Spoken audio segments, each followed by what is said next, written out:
And we've been joined by Coach Rod Carey. As we mentioned, Temple did defeat Bucknell 56-12 in their season opener. Temple has an open week this week. Owls are back in action September 14th against Maryland.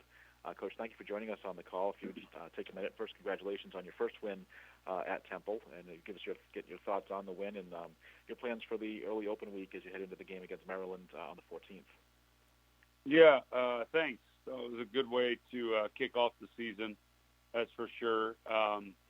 As always, when you get in and look at it on film, it's never as good and never as bad from the execution standpoint. So we got a lot of things we got to clean up, we got to get better at. And this bye week will certainly allow us to do that, along with the bumps and bruises that we had coming out of the game. Get a chance for those guys to heal up as well. And obviously, we'll be on the road recruiting for a good portion of the week, and then back at it for game week and doing that. So it'll be good to get out and recruit and do those things as well. So we're looking forward to it. We'll be back on the practice field on Wednesday, and then go from there. Thank you, Coach. We'll take questions for Coach Rod Carey. Please star 1 on your telephone keypad to join the queue. Then the operator will introduce you. Okay. We will now move on to our next question from Sean Pastor of Owls Daily. Please go ahead. Your line's open. Hi, Rod. How are you? Good, Sean. Hey, so bye week, I just kind of actually first wanted to throw a couple housekeeping items out there. You played so many guys on Saturday, so I'm just looking at some of the guys who didn't play, who in preseason seemed to either be limited or not participating.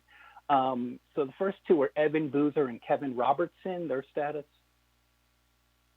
Yeah, so Evans, Boozer's out for the year with a knee injury when he first came back in the summer, and so he already had surgery on that. He's in recovery mode. And then Kevin Robertson has been limited the entire time in fall camp. He's battling a lower leg injury there that he's battling through, and we're hopeful this week we'll get him, going and see what we can get from him. Okay, and then really just following up on preseason camp, a couple of guys, freshmen, Simon Abedamungu and Nate Wyatt, I didn't see participating much. Yeah, Nate, he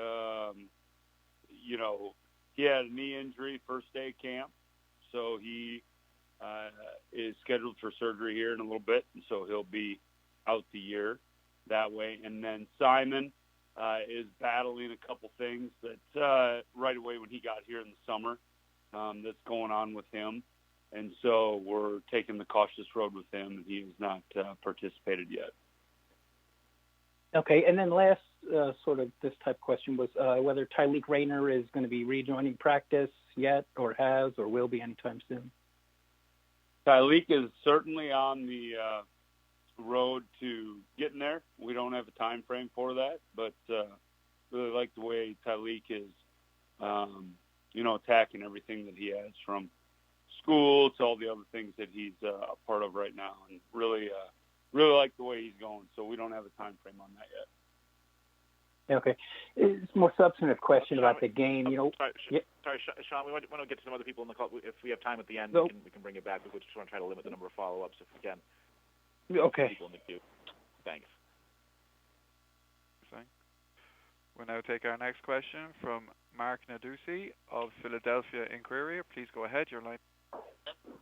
Hello, Rod. You said the other day that you thought the 2 week time could give Kenny Bowie a chance. Are you optimistic that he might be available for Maryland? Yeah, I think so. I think the word that I'm getting is today and tomorrow are pretty big days. They're going to stress him pretty good in rehab, and then we're hopeful that we get him out there practice on Wednesday. So he's definitely made some improvements. So I'm really hopeful on that one, Mark. Thank you. Yep.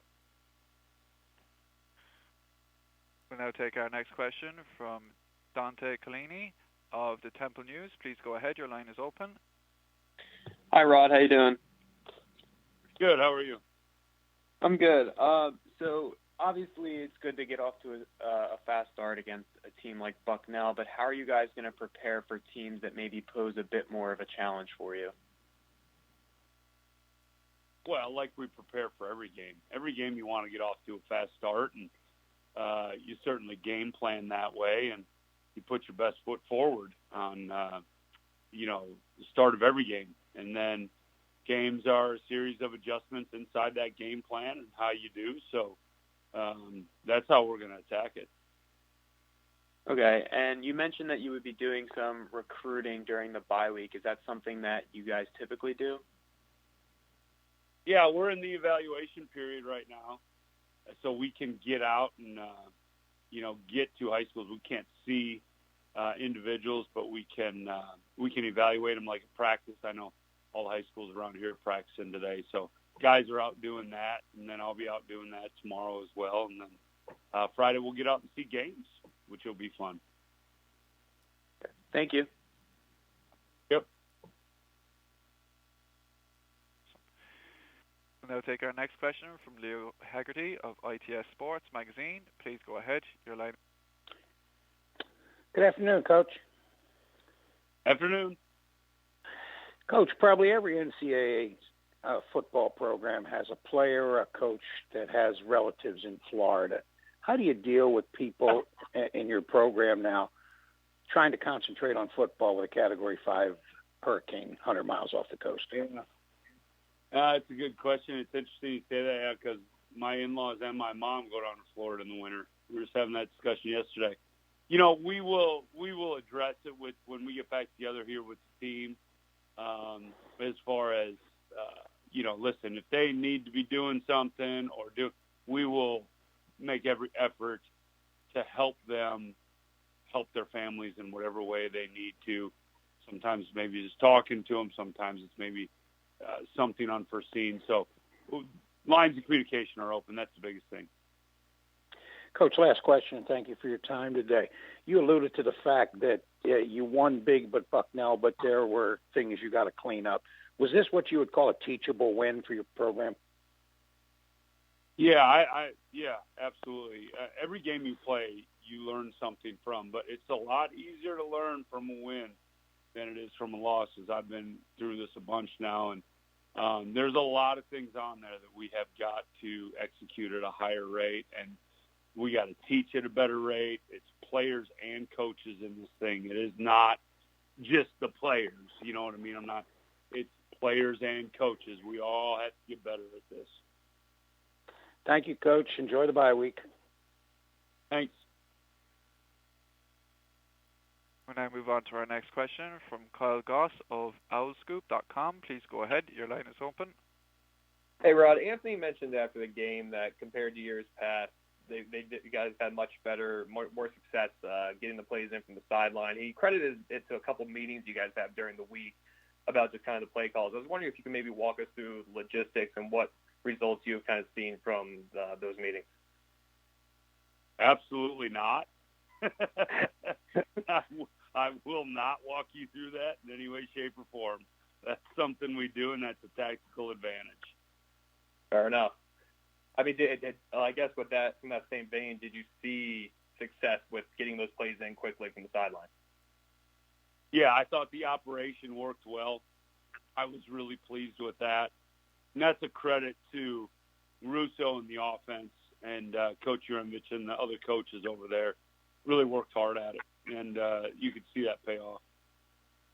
All right. Thanks, Rod. You bet. And move on to our next question from John DeCarlo of Owl Scoop. Please go ahead. Your line is open. Hey, Rod. How are you? Good. How are you? Good. Hey, just having looked at the film, what are some things specifically? I mean, obviously it looks like you guys moved the ball really well. You put up a lot of points. What are some things that you feel like you do need to clean up before you play Maryland? Oh, I think there's a lot of technical things in there. Our second-level blocks with the O-line and tight ends, keeping those guys covered up. We got to do that better. Our third-level blocks with the wide receivers.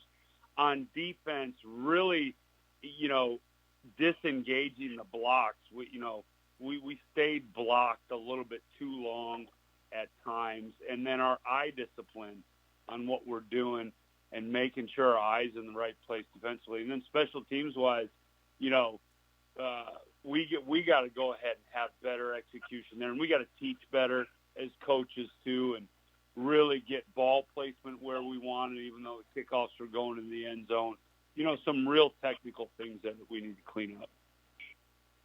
Just to follow up on Kyle's question, when your quarterback comes out and post-game and he says, listen, the signals came in really well, he essentially really just said that things worked well, and he felt really comfortable.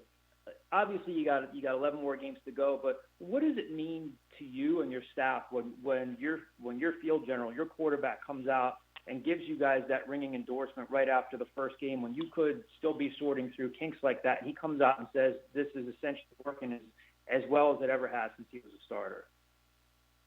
Yeah, well, I don't take that as an endorsement of us. I take that as credit to him. He's worked his rear end off for that, and all the credit should go to him on that, and the other coaches and the guys on offense.